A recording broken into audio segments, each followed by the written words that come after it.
Sir, Jalgaon PWD मध्ये गैरप्रकाराचा आरोप. कर्मचाऱ्याच्या मुलाला वर्क ऑर्डर लाचखोरी प्रकरणी चौकशीची मागणी. नमस्कार, मी निखिल. स्वागत आहे आपले जळगाव अपडेट न्यूजमध्ये. जळगाव सार्वजनिक बांधकाम विभागात PWD गंभीर गैरप्रकार झाल्याचा आरोप समोर आलाय.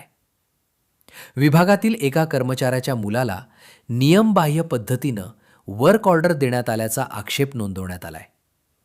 संबंधित कार्यादेशांमध्ये आवश्यक माहिती, स्वाक्षऱ्या आणि कामाचा तपशील नसल्याचंही निदर्शनास आलंय.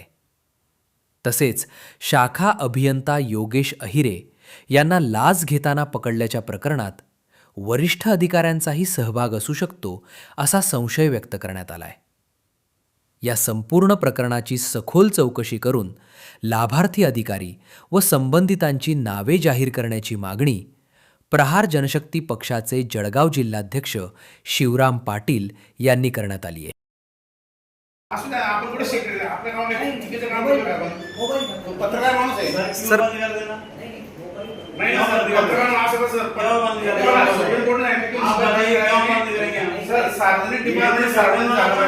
तुम्हाला जर बोलायचं नसेल तर आम्ही बाहेर निघून जातो, पण तुम्ही असं लोकांना हे नका करू. हे सेक्रेट मॅटर आहे का? नाही, हे अशोक खऱ्यासारखं प्रकरण आहे का? आपलं सार्वजनिक बांधकाम आहे ना, दिस इज फॉर द पब्लिक. नाही असं कोणीही नाही सर. आपण चर्चा करतो. तुम्हाला भीती काय बरं मोबाईलची? बरं बोला बोला बोला नाही बोला तुम्ही. मला काही पण बोला, मी आक्षेप घेणार तुमच्यावर. बाईट नका देऊ, तुम्ही मला बाईट नका देऊ, तुम्ही उत्तर द्या. बाईट नका देऊ, बाईट नका देऊ, तुम्ही नंतर द्या बाईट वेळेनुसार. पण तुम्ही आता this is not excuse for that. You don't stop this person to take the video. No no no sir, I am not engage sir. You listen to my bite. तुम्ही अधिकारी आहेत म्हणून तुम्ही काही करा नाही, मी ऐकून घ्या असं नाहीये. मी आता समजा आरटी पाटील तुम्हाला एक पत्र दिलं होतं बुवा, बरं का, की तुम्ही त्याची काय दखल घेतली. 11 महिन्यात दिलं होतं, 12 महिन्यात दिलं होतं आणि मी पास केलं तुम्हाला. जयतीलाल परिषदेच्या पोरात तुम्ही ठेका दिलाय आणि त्या ठेक्यामध्ये मेन्शन नाही काय काम करत. 2386 2387 नंबरची वर्क ऑर्डर आहे. काय केलं तुम्ही? आता हे तुमचं पब्लिक वर्क डिपार्टमेंट आहे. आता तुम्हाला माझ्या कमीत कमी 4 महिन्यामध्ये याच्यावर ऍक्शन घ्यायला पाहिजे.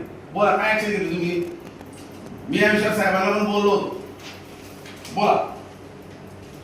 मी असं कसं नाही ना, असं कसं 4 महिने पेपरच वाचला नाही म्हणजे काय? तुम्ही काही कमाल आहे राव. 4 महिने पगार तर घेता असेल ना?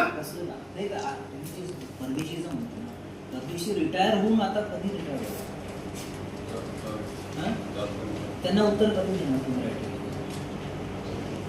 एक टाइम फ्रेम संपतो, आपलं उत्तर त्यांना तुम्ही द्या. त्यांच्या तक्रारीचं उत्तर 17/12 एक आहे आणि त्याच्या आधी पण एक आहे आणि परवा पण एक दिल्ली. तुम्ही नुसतं माझं तारीख येऊन इट इज नॉट सफिशियंट. तुम्हाला तुम्ही त्यांना उत्तर कधी मला उत्तर कधी देणार? का नाही देणार तुम्ही उत्तर? तुम्हाला थांबा येऊ द्या. आज तारीख आहे तुमची 15. किती दिवस लागतील उत्तर द्यायला? किती दिवस? 22 तारखेपर्यंत तुम्ही उत्तर मला केव्हाही द्या, पण माझा समजा 4 महिने तुम्ही माझ्या पत्राची दखल घेतली नाही. It is highly objectionable to you. तुम्ही आता अधिकारी आहात, क्लासमन आहात, तुम्हाला तेवढं शिक्षण असेल, तेवढं नॉलेज असेल, तेवढं रिस्पॉन्सिबिलिटी आणि अकाउंटेबिलिटी असेल. व्हॉट अबाउट दिस? तुम्ही पेमेंट तर घेतलंय का? मी बांधकाम खात्याचं मग काम का नाही केलं तुम्ही? बरं, हे त्या माणसाला हे देणं चूक की बरोबर? आता तुम्ही पण उत्तर द्या साहेब. म्हणजे कर्मचाऱ्याच्या पोराला ठेका देणं चूक की बरोबर हे पण मला सांगा. दिला तर दिला, त्या दोन्ही वर्क ऑर्डर मध्ये कामाचा प्रकार मेन्शन नाही.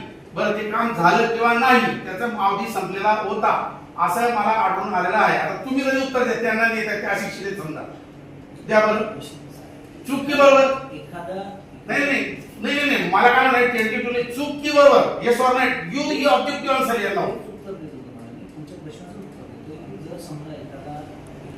मुलगा समजा, तर माझा मुलगा आहे किंवा आधीचा मुलगा आहे किंवा तुमचा मुलगा. बरं, मग तो जर समजा इंजिनियर असेल, येस बरोबर आहे, तो जर इंजिनियर झाला असेल तर माझा मुलगा जर इंजिनियर असेल तर तो जळगाव जिल्ह्यामध्ये काम करू शकत नाही.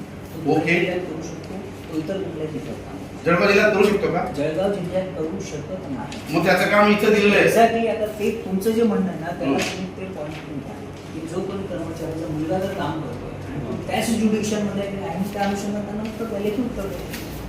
आणि जर तुम्हाला याचं ज्ञान नाही का की तो मुलगा स्टाफचा आहे आणि त्याचं काम जळगाव जिल्ह्यात आहे का धुळे जिल्ह्यात आहे का नाशिक जिल्ह्यात आहे, तुम्हाला माहिती आहे का?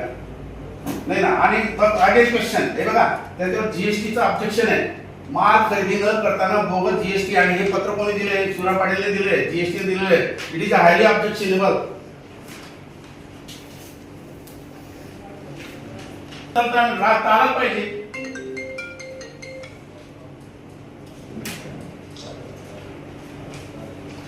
हे बघा त्या पोऱ्याचं नाव आहे त्याच्यामध्ये.